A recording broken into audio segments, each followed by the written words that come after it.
Әлемді жайлаған пандемия Қазақстанды да айналып өтпеді. Еліміздегі статистикаға сүйенсек, біздің Атырау облысы ауырғандар саны бойынша көш бастап тұр. Аурумен бетпе-бет келген облыс тұрғындары керек дәрінің тізімін алып, жаны ұшырып дәрі іздесе, кейбір дәріханалар пайда табу мақсатында дәрі бағасын жанталаса көтеруде.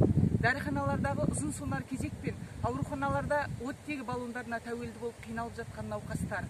Атыраудың аптап ыстығында сасық иістің кесірінен терезе аша алмай таза ауамен тыныстау арман болған тұрғындар.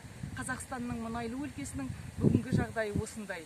Бірнеше жылдар бойы Атырау қаласы мен қала маңындағы елді мекендерде түн болса ауаны сасық иіс жайлайтын болды.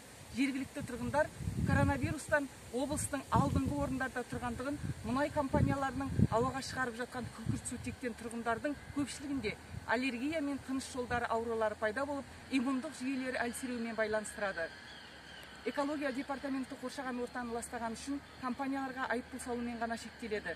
Мұнай саласындағы алпауыттарға айыппұл төлеу түк емес. Төлей сала жұмысын сол күйі әрі жалғастырады. Мұнай өндіру жұмыстары белсенді жүргізіліп жатқан аймақта қоршаған ортаны қорғау үнемі өткір проблемалар қатарында. Қоршаған ортаға зиянды әсерді азайту жергілікті атқарушы органдардың міндеті, ал жергілікті билікке халықтың көңілі толмайды. Пандемия кезінде жергілікті тұрғындар мен кәсіпкерлер жұртшылыққа дәрі-дәрмек пен азық-түлік жеткізіп, ауруханаларды оттегі баллондарымен қамтамасыз етуде.